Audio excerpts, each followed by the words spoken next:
of goats, which were then detonated when thousands of members of Hezbollah became intimate with those goats.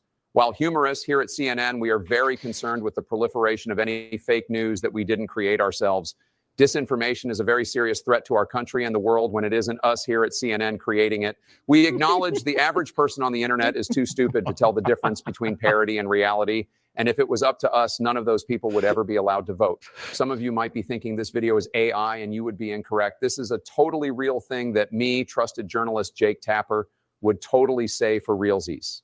Yesterday, a video from comedian Danny Polishchuk went viral that used artificial intelligence in my face to make it seem like Israel had planted explosives inside the rectums of goats, which were then detonated when thousands of members of Hezbollah became intimate with those goats. While humorous, here at CNN, we are very concerned with the proliferation of any fake news that we didn't create ourselves. Disinformation is a very serious threat to our country and the world when it isn't us here at CNN creating it. We acknowledge the average person on the internet is too stupid to tell the difference between parody and reality. And if it was up to us, none of those people would ever be allowed to vote. Some of you might be thinking this video is AI and you would be incorrect. This is a totally real thing that me... Oh my goodness. I got to tell you, I laughed so hard the first time I saw that. At first, I genuinely thought the first 5 seconds was real. Then I became increasingly... the thing is this. We're quickly getting to the point where you will quite literally not be able to believe anything you see on the internet. I use my grandmother or my now deceased grandmother as the test. Would my grandmother believe it? And if the answer is yes, we've got a problem. Not because, my grandmother was senile or unintelligent. No. If the average person, not dumb, but of a certain age where they don't appreciate the technology to even question it in the first place, that is undoubtedly sufficiently real to be convincing and to be deceiving. And I'm like, I watched that, and if I just take my glasses off, that's real. If I take my glasses off, that becomes real. Save and except for what Jake the Fake Tapper is actually saying, and that's actually Jake the Fake the Tapper. But the joke about that being sufficiently realistic that low information voters out there might believe it. People, we are living in a world where people are actually low information, but also unintelligent. There's nothing wrong with being unintelligent, because there's various ways of being unintelligent. As I'm gonna needle him because he's not here, and as we say in French, les absents ont toujours tort. Those who are not there are always wrong. I had Pisco Liddy on Friday, and I made the joke to his face. I was like, you can be very intelligent and still have a broken brain.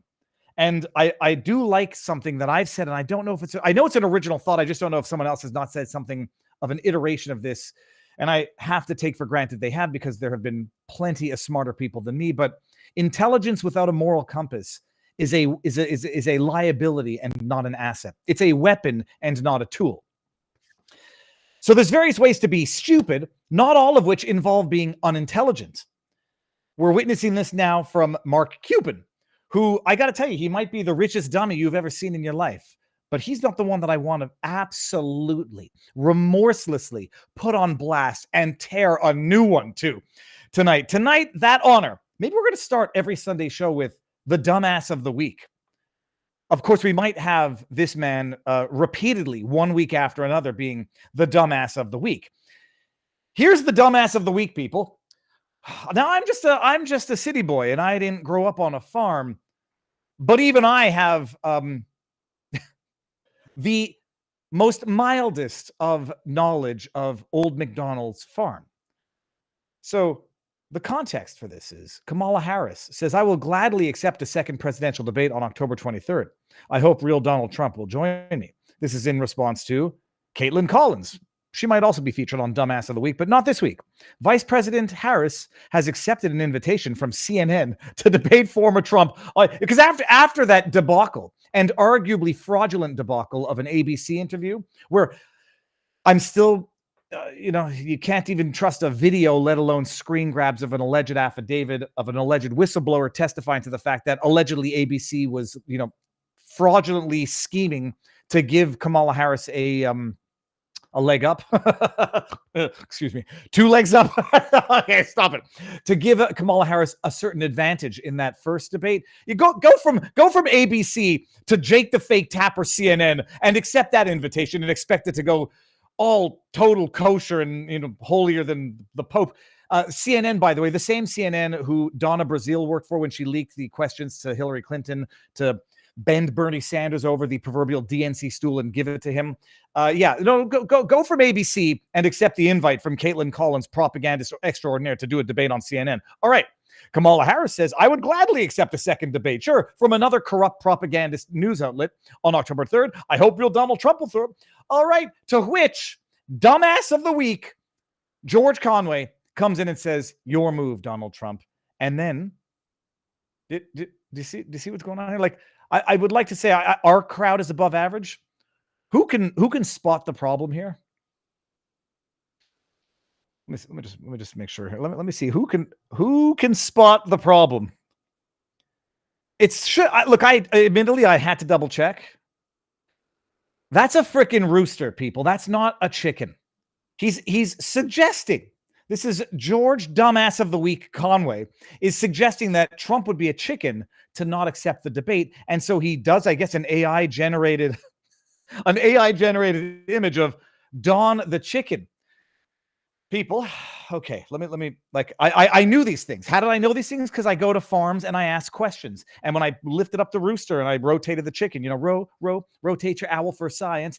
Anybody who gets that reference, good for you. I know the difference between a chicken and a rooster. I mean, anybody who's played that game when you pick up a piece of grass and then you go chicken or rooster and you pull up the thing. And if it's a bushy tail, it's chicken. And if it's got a spike picking up, it's a rooster. Look at the freaking tail. You can tell by the wattle on the neck as well. And that red wattle is a damn good sign that that's a rooster and not a chicken. The tail is the tail of a rooster, not a chicken. So dumbass of the week, George Conway, in thinking he's calling Trump a chicken, actually is just illustrating that that Donald Trump is not a chicken, but he is the cock of the walk, people. And if you don't know what cock of the walk means, let me just go ahead and refresh my memory as to what cock of the walk is. The cock of the walk is someone who dominates others within a group. Here. Let me get rid of this anyhow. Stop screen share. The cock of the walk. Because that's what George Conway just called Donald Trump. Someone who dominates others within a group. Don't ever forget, he's the cock of the walk here. The he being the Don. Ho! People! How goes the battle? I want to see when Barnes gets in here. We know what his answer is going to be. It's been another heck of a week. I should have double checked that we are actually live across all of the platforms of the interwebs. For those of you who are new to the channel, I don't know how many people are watching this for the first time. I would be genuinely curious to know. We start live on CommuTube, that being YouTube, Rumble free speech platform, Twitter, and vivabarneslaw.locals.com. Because we vote with our feet and we vote with our eyeballs and we respect the platform that respects free speech, we go over to Rumble at a given point. And then because we want to give our supporters at Locals a bit of a perk for supporting the work that we do, we have the Locals after party where we answer questions and take the tip questions and all that other stuff. All right. So that's the way it starts. Rumble is not running, David. No, it's running now. So refresh. And Rumble's running. YouTube is running. Twitter is running. And vivabarneslaw.locals.com is certainly working. Now, before we even get too far into this, because you want to talk about... No, I got to bring one more thing up because it's going to, it will allow me to segue perfectly into the intro for today. Kamala Harris, the snake with a forked tongue, who speaks with forked tongue. And then we're going to get to the other one that I want to put on absolute freaking blast. Kamala Harris came out and tweeted, she writes, it is a false choice to suggest you are either in favor of the Second Amendment or you want to take everyone's guns away. I am in favor of the Second Amendment, and I am in favor of an assault weapons ban, universal background checks, and red flag laws. I'm fairly certain there's universal background checks, save and except for the loophole, the gun show loophole, which I would be very curious to see any statistics on how much crime is committed with guns procured from the gun show loophole. I'd be very curious to know if that amount of gun crime is infinitesimal or exquisitely infinitesimal. But first of all, it's called a false dichotomy, Kamala. So you might want to get familiar with that term. It's a false choice to suggest you're either in favor of the Second Amendment or you want to take everyone's guns away. To which I had to say, so you're only against the shall not be infringed part of the Constitution, proving it's not a false choice. You are quite literally against the Constitution and against the Second Amendment. An amendment, the importance of which I have only grown to appreciate, the wisdom of which I have only grown to appreciate in my lifetime when I've seen what happens when they come for the guns and they only say, oh, we're only coming for the big, bad, scary ones. And then lo and behold, take a look up north, people. Then they come for the small ones because the black markets, they come for the small ones. They come for all of them.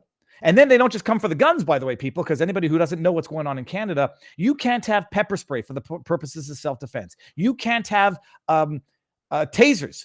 You can't have stun guns. You can't have the burner launcher, people.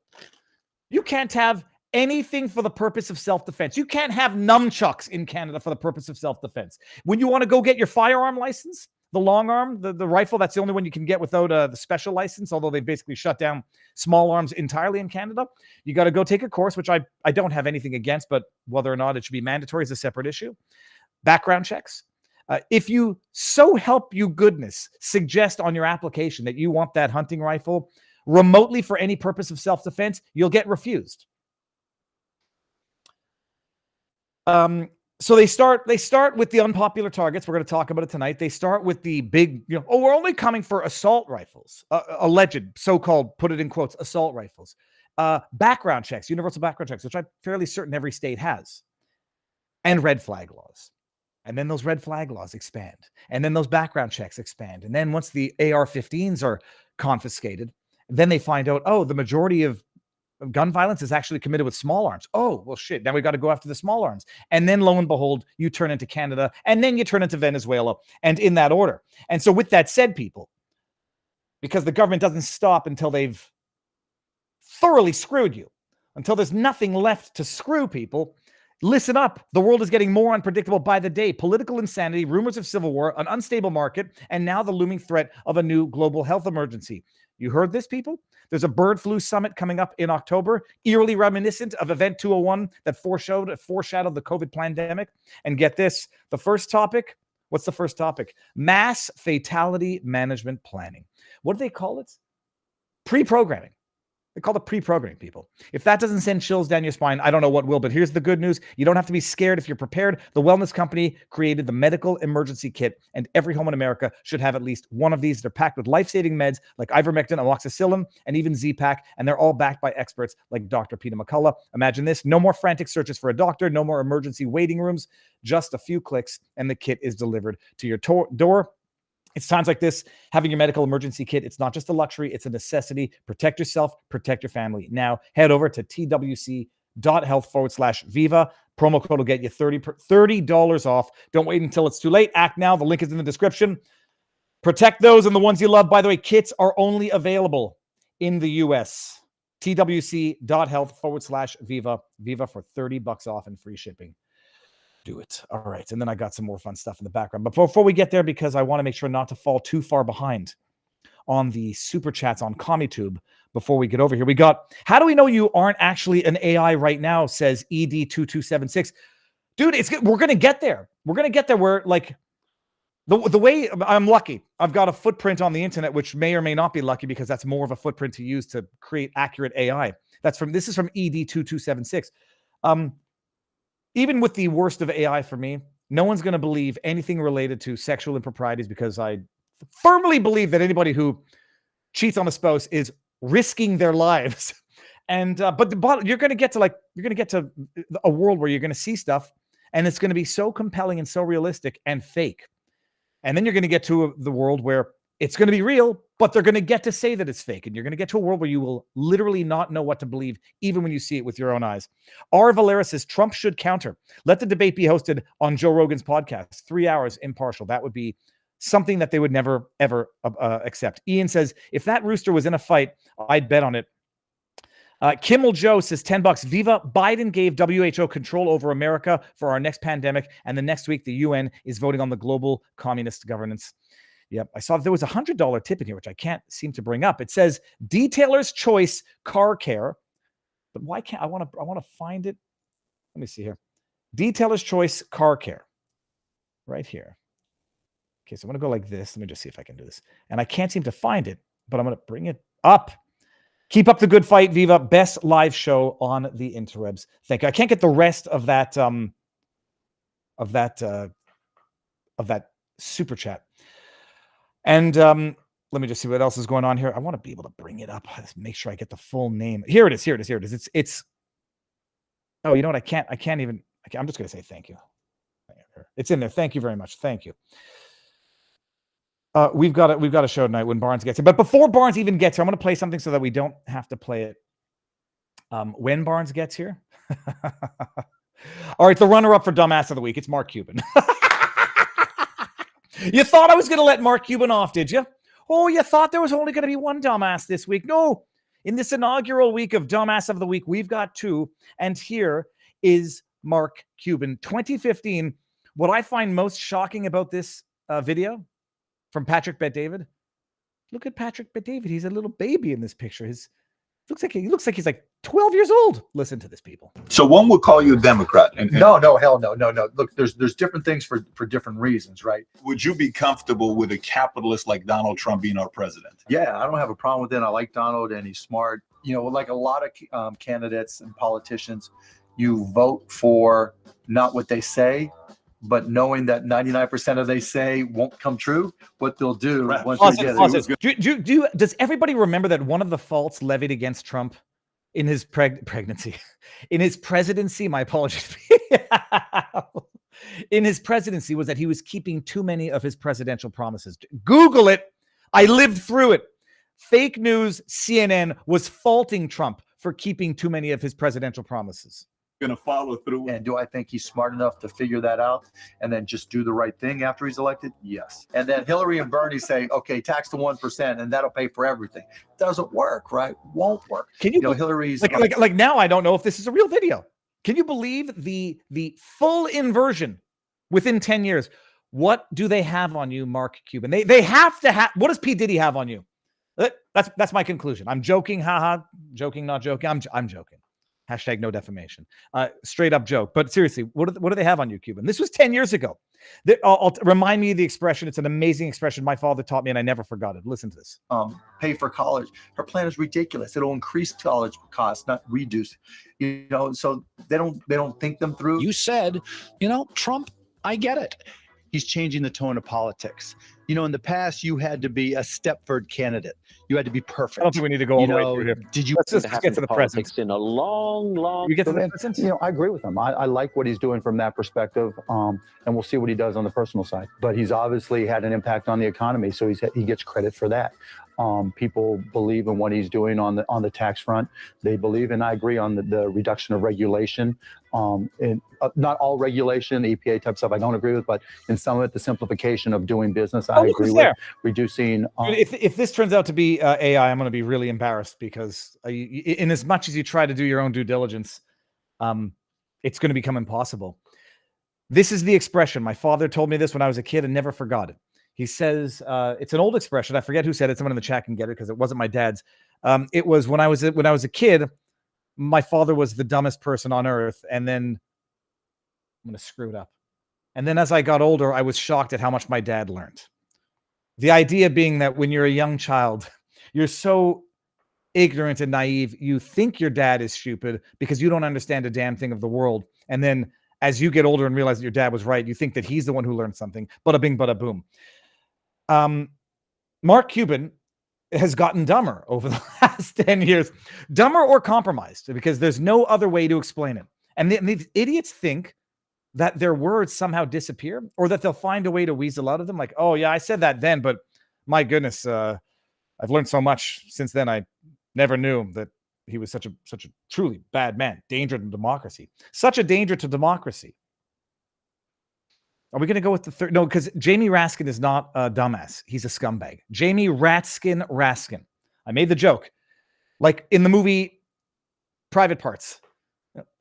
Paul Giamatti was Howard Stern's boss at WNBC. And at one point in the movie, Howard Stern was playing a persona. He's like, my boss there, pig vomit. I call him pig vomit because he looks like a pig and he makes me want to vomit. I'm calling Jamie Raskin because he's a rat enveloped in human skin. And it also rhymes with his last name. There's no other nickname for Raskin other than Ratskin. Words which, again, I would have thought were AI generated until I went.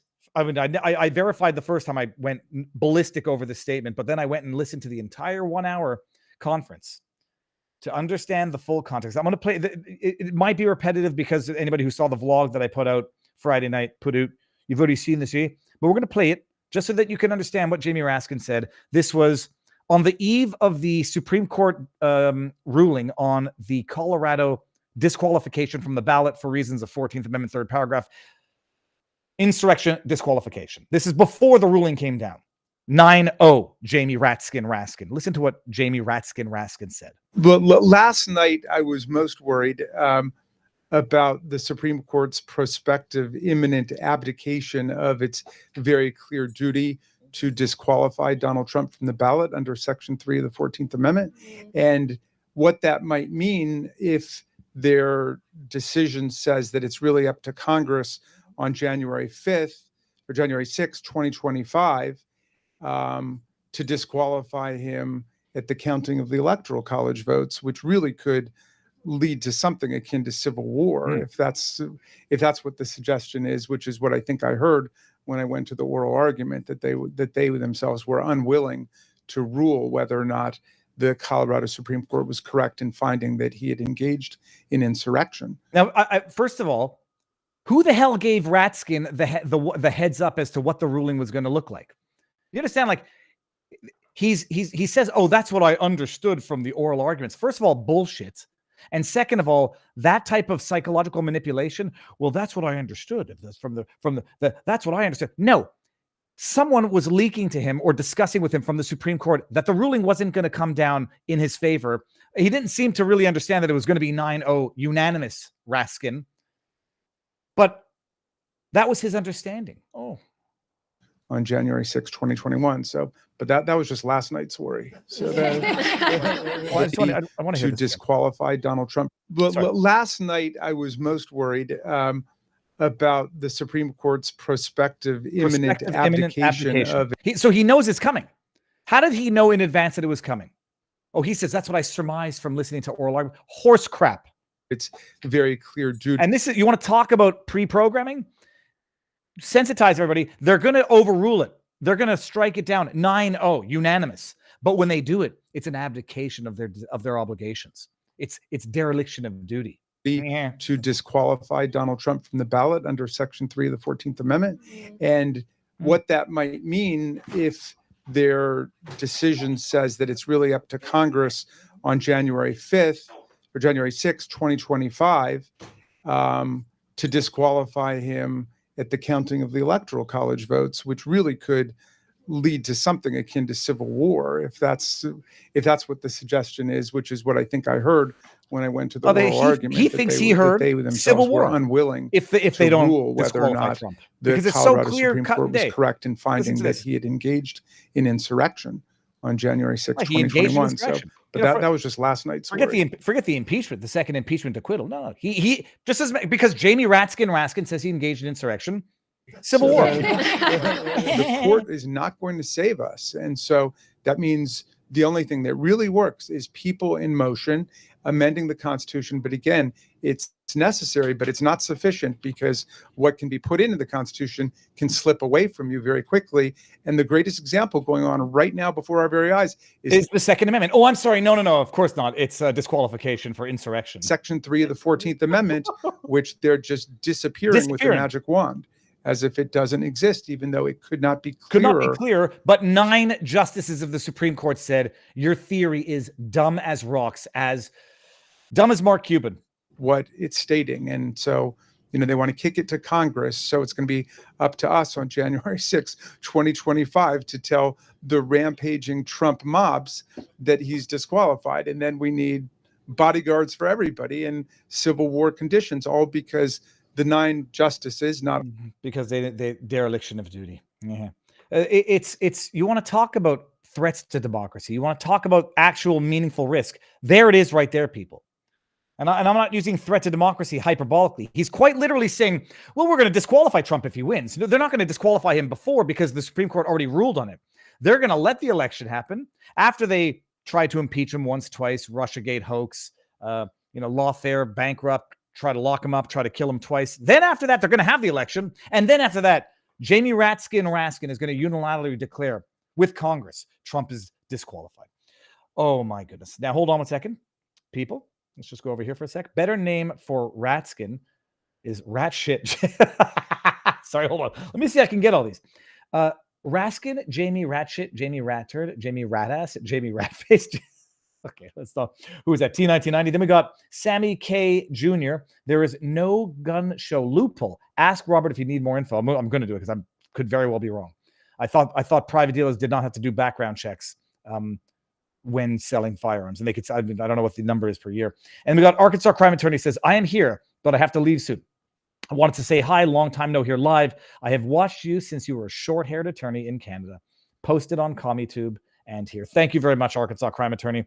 And then because we're not going to not only not neglect our fine folks at vivabarneslaw.locals.com, so I don't fall too far behind over here, we got in the house, Think Now 40 says legalese. MAGA hat stays says, what is going on with Kamala trending on the poly market? Does it have something to do with the recent decision Americans betting on elections? That's I'm going to find out when Barnes gets here. Then we got Denise Ann 2. Viva. There is no gun show loophole unless it is a private sale. All my guns have come from gun shows, and I always had to do a universal background check. It's a shame I lost them all in that boating accident. Sorry, I might have meant the private sales and not gun show, but when Barnes gets out here, he will both correct me and then berate me. And I think I see his screen in the back, but that is it. Robert, are you, do I see your screen in the back? Oh, he's coming. Coming in hot with a hot mic and a hot camera when you come in. So hot. Hansel is so hot these days. People, there he is. Yeah, I can't, basically I have to be black. As soon as I hit click that I'm here, it takes me right here. That's one limitation with. Yeah, I've mentioned it to them. This is why I don't use studio with a guest who's unfamiliar with this particular thing, because they might come in and be pulling a tubing and or do something embarrassing that I wouldn't want them to. I would want them not to feel bad about. Robert, sir, how goes the battle? Good. What do you have? What's the book over your shoulders? I see Dave Sale on damages. I think it's David Ball, isn't it? Yeah, David Ball. Yeah, you can't see the B. It's a good lot. It's used as a text commonly by like personal injury and plaintiffs' lawyers, but its utility is broader than that. It's about how the human mind operates and what motivates people. And so there's multiple texts of that. It's also references to the reptile brain. There's independent text on that. But it's I think it's useful for understanding the art of persuasion in general. Are the books on the reptile brain, damages, the elephant in the mind, the elephant in the brain. So a lot of those to teach about how the human mind really operates, which is relevant and pertinent for any aspect of persuasion that people might be engaged in, particularly applicable to the law, but not exclusively applicable to the law. Robert, let's correct me immediately if I made a mistake. Is there no gun show loophole and it's a private sale loophole in terms of? There's definitely no gun show loophole. No. What is governed by private sales is in dispute currently because they're trying to require all private sales to be registered gun dealers. I mean, that was the basis by which they prosecuted Reuben King. Okay, this is amazing how you just control language. And now I'm just going to Wikipedia and it says gun show loophole, also called the private sale exemption, is a political term. So it's amazing. So they've dubbed it the gun show loophole, where it doesn't apply to actual gun shows, but rather private sales.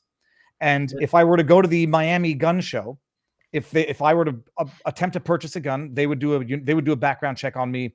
Oh yeah. Well, I mean, not only that. I mean, now they're basically trying to govern all private sales. They're saying there's no such thing anymore. So that's what Reuben King's being prosecuted for. They're saying anybody who sells a gun to anybody is in the business of selling guns. and that there's no such thing as private sale at all.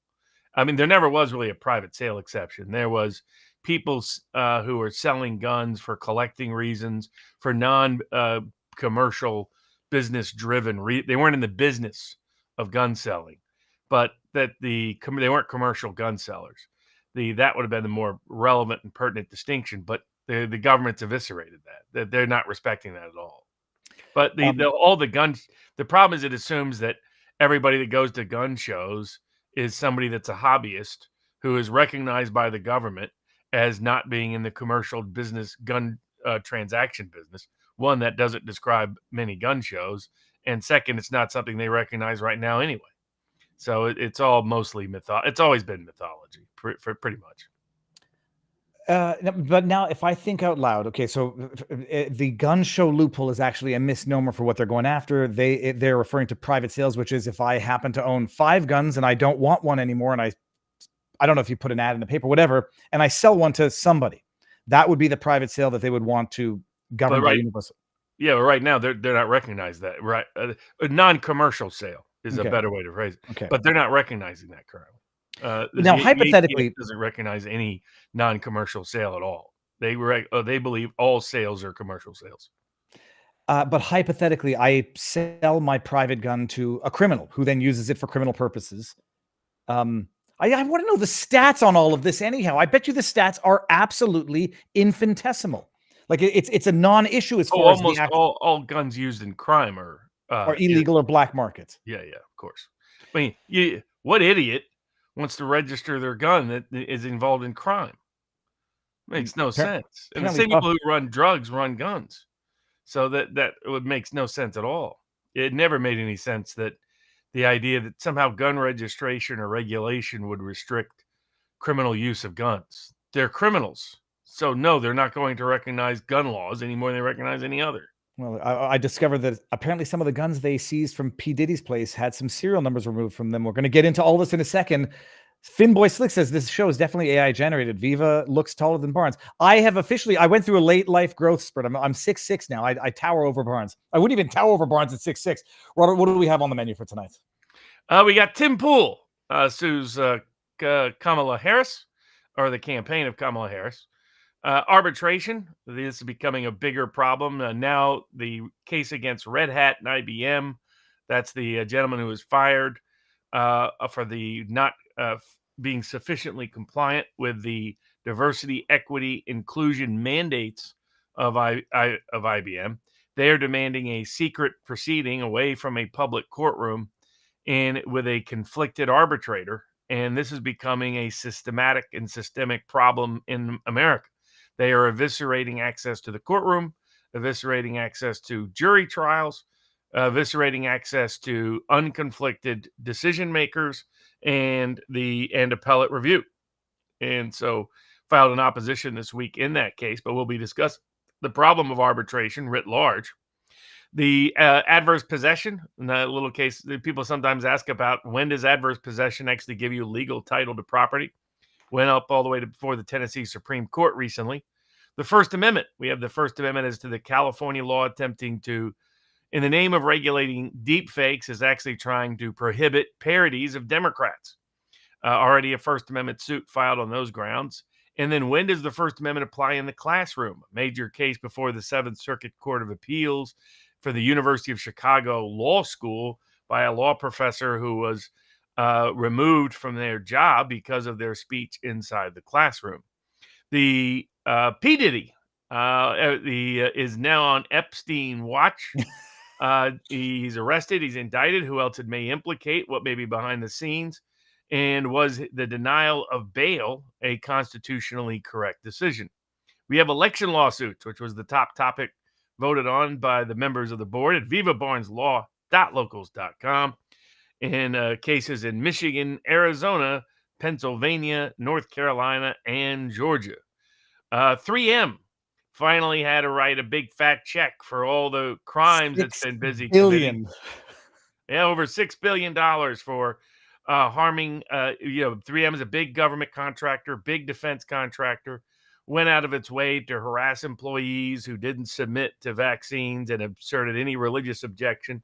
continue to harass those employees in court, trying to spy on them, try to get their private communications, all of their personal medical records and sexual histories going back decades, subjecting them to heresy trials. 3M is one of the nastiest companies in America, one of the biggest criminal corporations in America. What is extraordinary here is, after causing all this injury to soldiers by selling them bogus earplugs for about 20 years that they knew were bogus on the battlefield, is the government let them off cheap. Wrote a small $9 million check, no criminal prosecution of anybody. Now they got caught with civil lawsuits so bad they're having to write checks worth over $6 billion. 3M's executives belong in a prison cell, and 3M should be dissolved, given this criminal scope of behavior, of which this case is just the top of the iceberg of criminality there. We got a sheriff who shot a judge. Don't know. We don't know a ton about it, but we can speculate as to what may be developing further there. We have eating pets reports, contrary to the press claims, have in fact increasingly been confirmed with police reports, official reports, witness interviews, videotaped evidence, and the like. So we got Tim Pool, P. Diddy, Kamala Harris, and some famous cases, and then some cases that are impacting ordinary people all across the country, like arbitration and the like.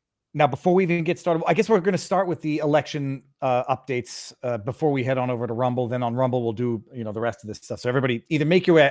You got the locals link and you got the Rumble link. We're going to get into the election updates. There's some decisions coming out of Georgia, Pennsylvania. There was another one, but on the subject of Trump, and to show everybody how amazing the Rumble Advertising Center is on Rumble, we're gonna do this one right now, people.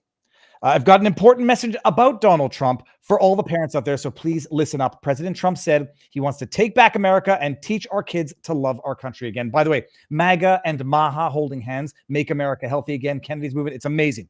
It's important that our kids know the truth about Trump, not the distorted lies they're hearing in the mainstream media from the AI-generated characters like Jake the Fake Tapper. The good news is that Mike Huckabee's team put together the Kids Guide to President Trump, and right now you can get it for free with fun illustrations and easy-to-follow content. This important guide teaches kids all about President Trump's accomplishments during his first term, because he kept too many of his promises, and it helps kids understand his goals for 2024. Mike Huckabee wants to send you his free guide so you can teach your kids the truth, but please hurry, supplies are limited. To claim your free guide, go to the website right now. It's kidstrumpguide.com. Kids plural, Trump singular, guide singular.com. That's kidstrumpguide.com. If you see the QR code right there, you can go scan it. It'll bring you there. Amazing read, and it's good to have. Amazing. That's it. Now we're going to get into President Trump and hopefully his ascension to his second presidency, based on what's going on with the elections and the results. Okay, so there were three that I think we're going to get back to the Pennsylvania one, because I watched a video from Mark Elias talking about how unfair it is that they are going to actually disqualify ballots if it's not properly dated on the outside of the envelope. Okay, let's start with that one. We talked about it last week. The Pennsylvania ruling, which says that they're now going to not count a ballot if it's not properly dated on the outside of the envelope. And if I've misunderstood Mark Elias, who I know you don't like very much, but his argument is that the date on the outside of an envelope is absolutely irrelevant. It's dated elsewhere, and why would that be a measure by which to accept or disqualify a ballot? I'm not sure. The argument sounds compelling, but to the extent that I know I can't trust a word that Mark Elias says, flesh it out as to whether or not he's oversimplifying or just grotesquely misleading. Yeah, well, there's two problems with his analysis. One is that's what the legislature agreed to. So if he thinks he's right, go back to the legislature and convince them. The second thing where he's being misleading, what all of these cases that we'll be talking about tonight have in common, is they want to be able to pad the ballot box with constitutionally questionable ballots because of either who is voting, how they're voting, or how the vote is being counted and canvassed. And they want 2020-like rules and environment where basically the rules set by the legislature of the branch, legislative branch, who is the constitutionally authorized branch for presidential elections, that they eviscerated and ignored those rules in 2020 in all the key swing states and many other states as well. And this time around, they're not having as much success convincing those legislative branches or executive offices or judges to either rewrite the rules or ignore the existing rules. And they want to do so because the more that they do so with the name of, oh, we just want to protect this nice, honest old person that's trying to vote that, by golly, just can't figure out how to fill out a ballot, can't figure out how to fill out an envelope, can't figure out how to deliver an envelope, can't figure out how to request an envelope. And simplify it so that their ballot doesn't get thrown away and suppressed because of overly strict enforcement by those counters and canvassers. That's what the Democratic messaging has been now for 4 years. The problem is they needed to convince legislatures of those changes rather than circumvent those in an unconstitutional manner like they did in 2020. In 2024, they're finding less sympathetic executive branches, less sympathetic judicial branches, and more resistant advocates on the other side in the court of law and in the court of public opinion. The reason for the rule is simple. They want to make sure it matches up. That with a mail-in ballot, you have extraordinary opportunity for fraud. You don't get to see the person show up themselves to fill out the ballot. You don't see them walk by themselves alone and in secret to fill out the ballot. You don't see them return the ballot. So your ability to know whether that person is a constitutionally qualified voter is in doubt. And so when they're casting a ballot in a way other than in person, then there's massive risk of fraud. There's risk of the person that's casting the ballot that isn't their choice for the ballot. There's risk that they didn't ask for the ballot. There's risk that they're not the ones who returned the ballot. They're not the ones who filled out the ballot, or their ballot was blackmailed or coerced or bribed, or that someone else cast their ballot on their behest or behalf without their knowledge. All of these little rules, as Mark Elias calls them, are designed to make sure that's an actually constitutionally qualified voter casting their ballot, because of the lack of protections that we have with in-person voting through mail-in voting, which for this you can find people like Mark Elias and others in August of 2012 in the New York Times when they thought Romney's campaign was going to barrage the ballot box with mail-in balloting, identifying all of these risks of mail-in balloting and how it's a fraud. These were all the same liberal professors, liberal legal scholars, liberal legal jurists, and liberal legal press that now pretend that any questioning of mail-in balloting is an effort to suppress or steal votes. With the issues now in the Pennsylvania Supreme Court, it wasn't because they suddenly discovered their nobility, because it's not a court notorious or known for their nobility. They overturned the Commonwealth Court, which assigned very questionable jurists. This is the same Commonwealth Court that on Tuesday, October 8th, in Allegheny County Courthouse, 9:30 or so in the morning, is going to be hearing the government's latest effort to try to shut down Amish farmer Amos Miller. That's who this Commonwealth Court is. So they were overturned because on procedural grounds that they decided to short circuit the process to jump into an election matter that they didn't have legal authority to do. And the Pennsylvania Supreme Court, I think, doesn't want to be in the middle of as much election controversy as they were eagerly so in 2020. Mm-hmm. It also may reflect that the Democratic governor, Shapiro, who was passed over for vice president, isn't necessarily too eager behind the scenes to aid the Harris presidential campaign, since he thinks he's going to be in the White House in 4 years, as long as she's not. So we'll see how that, but that's what's behind it. The same as in Michigan. And there's two different issues. One is who's on the voter rolls, whether the people on those voter rolls are constitutionally qualified. And the other is, how do we make sure that the person voting is actually a constitutionally qualified voter who cast their ballot in a constitutionally qualified way? We got to make sure the counting and the canvassing of the ballot strictly enforces rules governing the method and mode of ballot casting and being on the registered voter list in the first place. So in Arizona, after many insisted there was no problem with non-citizens being on the voter rolls, they suddenly discover there's about 100,000 people who never provided proof of citizenship on the voter rolls. There's been continuing issues about new registrations and whether they have to provide proof of citizenship. In Michigan, comparable suit in Michigan, the Secretary of State there has been trying to find every creative way possible to liberalize and not apply and enforce the legislature's rules governing mail-in balloting, which is now expanded in Michigan after various election laws they passed over the past 8 years. And doesn't want, there's these protocols in place, like you can use a stub system that has a number that matches up certain things that make sure the ballot is, in fact, that person's ballot, make sure they're the ones who filled it out, make sure they're the ones who are constitutionally qualified. And the Secretary of State's trying to not enforce the signature match standard, not enforce Dropbox restrictions, not enforce these stub numbering systems. Similar in Michigan, that's why Republicans have to keep suing there and have, because the whole goal is remove the barriers to fraud, by removing the detections for fraud, by removing the strict enforcement of the legislature's rules governing how a constitutionally qualified person can vote in the first place and cast that vote. Similar in Arizona, we've had mixed decisions.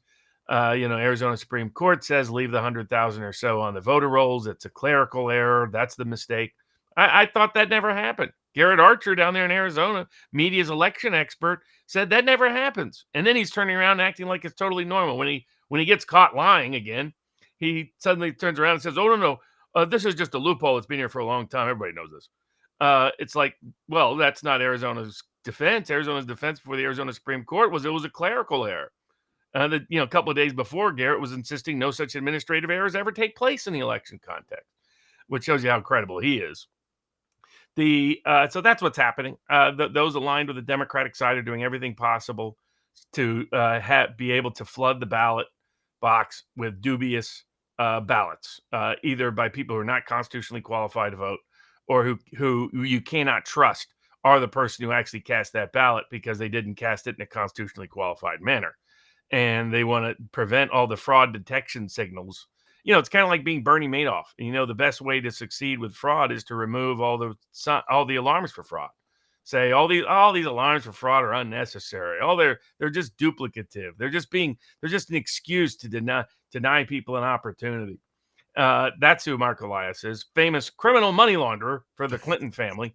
Mark Elias, lead Democratic lawyer, tells you everything you need to know about that side of the aisle. I recently rediscovered that he was pushing the Steele dossier back in the day, which confirms pretty much everything I need to know about him. His law firm at the time was the one that helped filter it and lied to the FEC about the source of the funds and the reason for the funds of that entire Russiagate operation. Not that I expect you to willingly and unnecessarily submit to torture. Did you see my discussion with Pisco Liddy on Friday? Yeah, I tuned in to bits and pieces of it. I'm always intrigued by what Democratic lawyers think, or democratically aligned lawyers think, simply just to know what their mindset is, their approach is, their reasoning is. And they've always had the same approach, and they've convinced people that every mechanism of detecting election fraud is really a secret voter suppression mechanism of, like it's some racist disguise from the 1960s. But it was the Democrats who did those racist disguises in the 1960s. It's the only thing in common is that nobody cheats as well as the Democratic Party has, going on from really much the beginning of the Democratic Party. They've always cheated more. Not to say Republicans don't have it or never have, because that's not the case. But the Republicans, when they cheat, it's the establishment Southern plantocracy class that holds on and then leaks information against the Republican gubernatorial candidate they don't like, because they'd rather have a white Democrat than a black populist Republican be governor of North Carolina. That's your Eric Ericksons of the world, part of that sort of corrupt cadre of Bushites and Romneyites who are the actual people responsible for leaking that kind of information. But otherwise, it's been the Democratic Party, as a general rule, has been behind this. But their excuses are, did they convince themselves? Credit to Robert Kennedy. He was recently talking about how in 2016 he believed a lot of the nonsense, that he believed a lot of things about MAGA, believed a lot of things about Trump that he came to discover were untrue and that's because he stayed open-minded, unlike most of his fellow left-leaning lawyers did in that time frame, because his allies during COVID were not democratic civil liberties lawyers. They were old school populist lawyers on the right. But otherwise, it's not a surprise. I saw bits and pieces of it. I wasn't persuaded by his presentation. No, well, I mean, I'm just like I say, it's interesting to know how they think, and you see this. It's not circular reasoning; it's motivated reasoning. It's whatever they do is legitimate, and if someone else does the same thing on the other side, it's not legitimate. They're arguing from illegitimacy. And we touched on the Steele dossier just a little bit in terms of like how did Trump get 34 felony conviction on that bogus Stormy Daniels payment, and Hillary Clinton gets nothing for that, but. But we won't get too distracted on that, to the election stuff. So you've got coming out of Michigan, also speaking of Michigan, RFK Jr. taking it to the Court of Appeals to get his name removed from the ballot. That he'll be on the ballot for November, correct? Because there's not even enough time right now, even if the appeals court decides to hear it, to reprint forget the cost, to reprint all of the ballots. I mean, they can do something. Whether they will or not is up in the air. So it's just further expose the selectivity. And when they try to keep him off the ballot or try to force him on the ballot is representative of what a scam our ballot election laws are, and the way in which they need to be reformed and remedied. So it's just highlighted and illustrated that. I don't think in the end it will make much difference on the actual election day. No, the people are not kind of shenanigans they're capable of. Well, I mean, and to steelman it, the federal court said, we're not hearing you, RFK, because you're not coming to the federal court with what a state court already adjudicated. The state court 4-3 based on partisan lines says, no, there's not enough time. It's going to cost $500,000 to reprint the ballots. As if I would imagine RFK would pony up the $500,000 just to do it, given the millions he's already spent on litigation. So it looks like RFK. Oh, and they said you couldn't leave a party on the ticket without a candidate. All a load of crap. They fought to keep him off, then they fought to keep him on when they think it's going to be prejudicial to Trump. The irony is they're probably going to get burned by that. It's what they've done over the years with election laws is in the name of protecting the secrecy and anonymity of the ballot. The state has monopolized the printing and publishing of the ballot. Most people don't realize that's completely novel. That was not common to the founding. You didn't have the state being the sole source of ballot printing until the early 20th century. And it never had anything to do with ballot secrecy or anonymity. It had everything to do with stripping power from political machines that had a populist bent, that were often fueled by support from immigrant and other working class communities, and populist movement, which peaked strongly between post-Civil War period, late 1880s and the early 1900s. And what they've done is they've enhanced on that. They increasingly create rules that then justify the rules. And then they create a new set of rules for those rules that justify the other rules. And so because of we have to print these ballots so early, then, when it means replacing Biden's name with Harris, suddenly Biden cost of printing the ballots not a problem. No issue there by all these Democratic politicians. That you see, like, okay, Kennedy can't remove his name from the ballot. Then how did Michigan remove Biden's name from the ballot under the same rules? That they can't explain these. They're just complete hypocrites and frauds.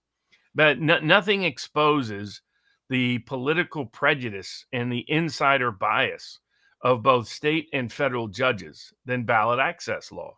You won't find it anywhere else where you can just predict by who will be hurt and harmed by the inclusion or exclusion of someone from the ballot, what way a judge will decide. The law never governs them when it comes to these cases. Tell me if this is the last one, but coming out of Georgia, the news, it's not in the court system. It's in I forget who the people are that vote on the rules for the election, but they're voting for, again, control the terminology, control at least the public perception. It's not hand counting or hand verification of each ballot. It's just hand counting the number of ballots cast to the number of votes cast to make sure that they are commensurate or that they equate. And everybody's saying, well, this is going to delay the results, as if you have to go through each one by one and meticulously analyze it. This is not a case of the little woodpecker signature verification in Arizona. This is just count the number of ballots versus the number of votes to make sure that they are equal and that there's no problems. And people are throwing a conniption fit out of Georgia saying this is going to delay the results, yada, yada, yada. Others saying it's also going to get overturned or reversed by a court if it ever gets to litigation. Apparently the rat faceburger doesn't very much like this policy. What is going on in Georgia? Is it a real risk that it is meaningfully going to delay the results? Or, because I understood it as like they got to go through, verify each vote, make sure it correlates. This is just a question of counting the ballots and making sure it equates to the number of votes cast. I mean, this explanation of delay makes no sense. How can the entire world count their ballots on election night except the United States of America? This is something that the Garrett Archers of the world and the others, they can't explain. It's their common excuse. It's like, oh, now it'll be 2 weeks, 3 weeks. It'll be so long. There'll be delays. This will lead to lack of confidence in an election. Why? Well, why can't you adequately staff up and adequately have personnel equipped to count this on election night like every other country in the world? They can't. It's another excuse. Their excuse is, oh, if we discount any ballot by strictly enforcing the rules, then we're suppressing the vote and denying someone their ballot. If we strictly follow the rules, it will be incurably and interminably delayed, and this will lead to lack of confidence in the elections. Do they think 2020 was a banner example of confidence in presidential elections? You know, but just to highlight the hypocrisy, they're the ones who talk about the red mirage. It's going to take maybe weeks to determine that the Republicans aren't going to win, despite what it seems on election night. And then all of a sudden, they start talking about delays going to compromise integrity. If Canada can do it the day of with 2 pieces of ID, maybe I won't overstate it, ID and paper ballot, California can do it in one night. If California can do it in one night, every single bloody state in America can do it in one night. Florida never has a problem. Florida doesn't have the problem everyone else does. So, I mean, that Florida, what Garrett Archer can't explain is why can Florida do it so much quicker and better than our Arizona? I know they're his buddies and pals, but he can't explain that, nor can any of these other Democrats explain that. So it's obvious what they're doing, but they're so used to spinning the narrative to rally their base and get buy-in from corrupted politicians that they don't expect anybody to see through it. Everybody sees through it. They saw through it in 2020, but they really see through it now. You're not going to convince anybody of this nonsense. And so ultimately they are way behind where they were in 2020. They're losing more of these suits than they're winning. All kinds of states are summarily on their own accord double checking the registration rolls to make sure they match, and purging people that don't fit, whether it's Texas, Oklahoma, or other states. Now that everybody knows about the 100,000 or so voters that didn't provide proof of citizenship at the time of registration in Arizona. So Arizona's was already under deep scrutiny because of the 2020 and 2022 controversies. They're going to be under triple scrutiny this election. And in most cases, they have nowhere. Well, in all cases, they have nowhere near the laissez-faire environment towards enforcement of election rules in any state in 2024 that they had in 2020. So, they've been able to fight to prohibit a full, meaningfully transparent election, but they're way away from how the liberalized the environment was towards ballots in 2020. And you see that in their data. They're not getting very many. They're way down in the number of Democrats they're getting to even request mail-in ballots. And so they're going to be fighting over all these technical rules and the rest in order to make it as easy as possible. But the reality is it's going to be about 3 times harder than it was in 2020. And they're going to need the election to be a lot closer towards Harris, or I should say further apart towards Harris than it was towards Biden to pull it off. And in the end, I don't think they'll be successful at it. But it shows we need real, meaningful, comprehensive election reform. We should return. You wouldn't have all these debates about mail-in balloting. You wouldn't have all these debates about voter registration if you simply required voter ID to vote and required people to vote in person outside of extraordinary circumstance, like almost every other country, and we used paper ballots, like almost every other country in the world, and like in our entire American history. I think courts themselves will start to get fatigued by the degree to which they will be continually blamed for interfering in elections. And I think they will themselves be more agreeable to these reforms. And then what we've seen with the Kennedy and the Cornell West and the Jill Stein and other cases is we need reform on ballot access. Let's have open elections. Let's have transparent elections. Let's have elections everybody can have confidence in the outcome in. And all we have to do that is do what pretty much most of the world does today and what our country has done through almost all of its history. That's it for the elections. Yeah. Before everyone head on over to Rumble or vivabarneslaw.locals.com. But before you head over to Rumble, I'm going to pull a rack right again, people. Check this out. This is a very fitting segue to the invitation to get your butts on over to Rumble. This sponsorship is from Rumble, one that's incredibly important for the survival of the company, people. Rumble Premium. When Rumble started in 2013, they built a platform for small creators. They didn't censor or have biases. They were fair, treated all creators equally. No one thought platforms would censor political conversation or censor opinions on COVID, but they did. Facebook admitted they did. And what's his face? Zuckerberg admitted that he fell for the pressure. Biden and Harris have basically come on. It's confirmed they were manipulating and pressuring. Rumble did not bend the knee. They held the line. They are attacked daily for giving us a voice to talk to you. They're attacked by corporate media. They're attacked by governments across the world, France, Brazil, Russia, China. They're attacked by brand advertisers who refuse to work with them. Corporate America is fighting to remove speech, and Rumble is fighting to keep it. Rumble won't survive with brand advertisers. They don't get much of it.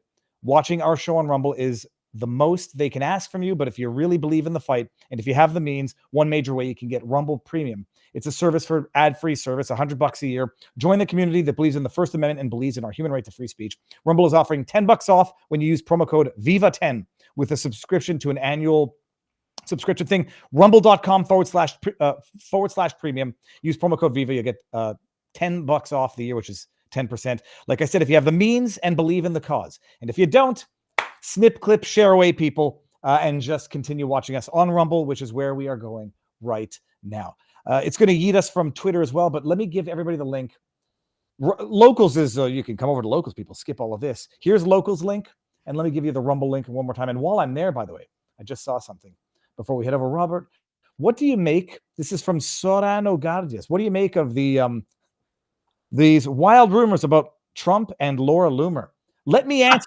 They're utterly ridiculous. Confession through projection is what that is. Now I'm wondering what Kamala and No Balls Tampa were doing. Well, we know what Kamala Harris' husband was doing. I mean, Kamala Harris's husband was banging the nanny and apparently forced an abortion on her to avoid having any consequences for that. So it's very much it is a case of confession. Absolutely, and especially since you know that the what do they call them? Influencers who went to the DNC got DISQUALIFYING at the convention. And I had no idea what it meant, and now that I know, I'm not any better of a person. Oh, did they get invited to a P. Diddy party? Oh, Robert, that is what we're talking about over on Rumble, people. Ending on Twitter and ending on CommieTube. Come on over to Locals, come on over to Rumble, and it is happening now.